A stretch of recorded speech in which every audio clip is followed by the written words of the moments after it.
अस्सलाम वालेकुम प्यारे बच्चों, हम पढ़ेंगे सबक नंबर 9 किसान की दनाई।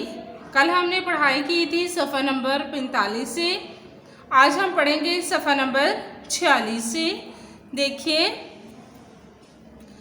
बादशाह ने किसान की ये बातें सुनी तो उसे बहुत खुशी हुई। उसने किसान को इनाम दिया और कहा, जब तक तुम मेरा मुंह 100 बार ना देख लो, इस बात का जिक्र किसी से ना करना। यानी कि इस बात के बारे में किसी से ना बताना, किसी को ना बताना, किसी से ना बोलना। किसान ने वादा कर लिया, वादा अहद। बादशाह अपने घोड़े पर सवार होकर वापस अपने महल में चला गया। अगले रोज़ बादशाह का दरबार लगा। अगले दिन तमाम वज़ीर, मशीर और दरबारी मौजूद थे।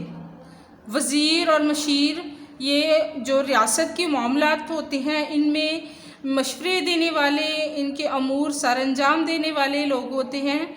और दरबारी जो अवाम होती हैं, लोग होते हैं, वो हैं। बादशाह ने किसान की बात दरबार में मौजूद तमाम अफराद को बताकर इसका मतलब पूछा। अफराद फ़र्द की जमा है। सब दांतों में उंगली दाबे खामोश खड़े थे। उंगली दाबे यानी कि हैरान थे, सोच में पड़ गए थे, उंगलियां मुंह में दबा लिए। बादशाह का वज़ीर नहायत दाना, ज़ीरक और होशियार था। ये क्या है? दाना और ज़ीरक दोनों मुतरादिफ अल्फाज हैं। दाना अक्लमंद है और ज़ीरक भी अक्लमंद है। होशियार चालाक था। ये क्या है? ज़ीरक और दाना, ये अल्फाज मुतरादिफ हैं। उसने बादशाह से जवाब देने के लिए 1 रोज़ की मोहलत ली। मोहलत वक्त या मुद्दत ली, थोड़ा टाइम लिया। वज़ीर ने उसी वक्त घोड़े पर ज़ैन कसी और किसान के पास पहुंचकर दम लिया। ज़ैन कसी, लगाम कसी, दम लिया, सांस लिया। उसने किसान से इस बात का मतलब पूछा। किसान ने कहा, मैंने बादशाह को ज़बान दी है यानी कि वादा किया है कि मैं इसका मतलब उस वक्त तक किसी को नहीं बताऊंगा जब तक बादशाह का मुंह 100 बार ना देख लूं। ये सुनकर वज़ीर परेशान हो गया, गमगीन हो गया। उसने किसान से कहा, कोई रास्ता सोचो यानी कि कोई हल निकालो। मैंने बादशाह से वादा किया है कि कल इस सवाल का जवाब दूंगा।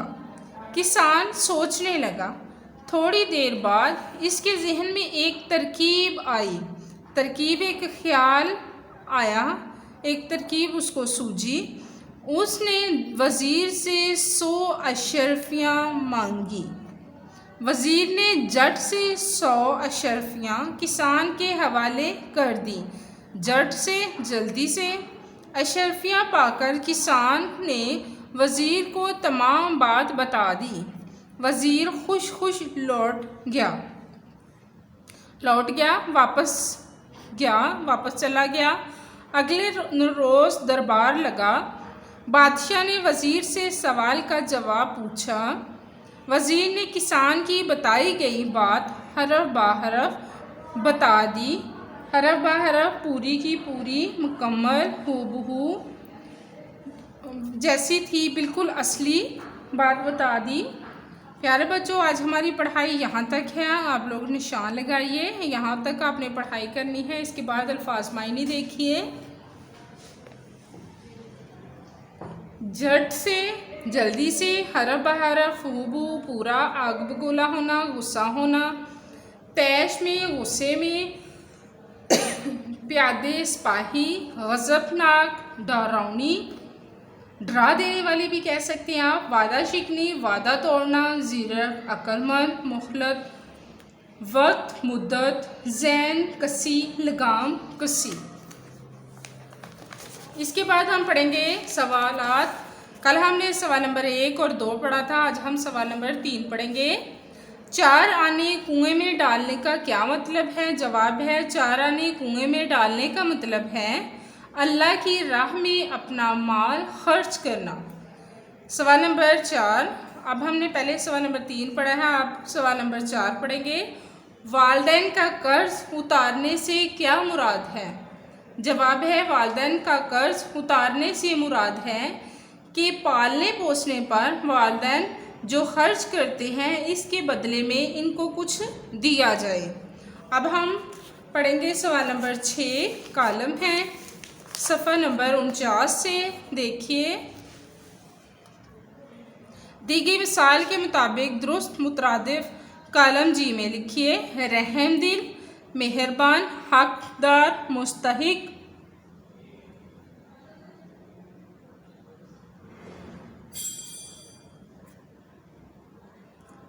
गरीब, मुफलिस, कर्ज उदार, गांव देहात,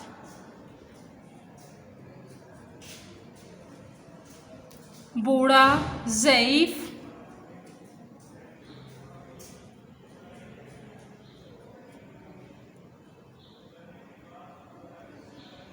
मुसीबत, तकलीफ़,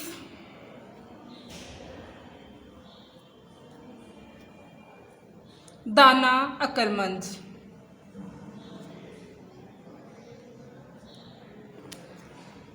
डायरी देखिए, पढ़ाई करें, अल्फाज मायने। सवाल नंबर 3, 4, सवाल नंबर 6 कॉलम है, याद करें और लिखें। अल्लाह हाफिज़।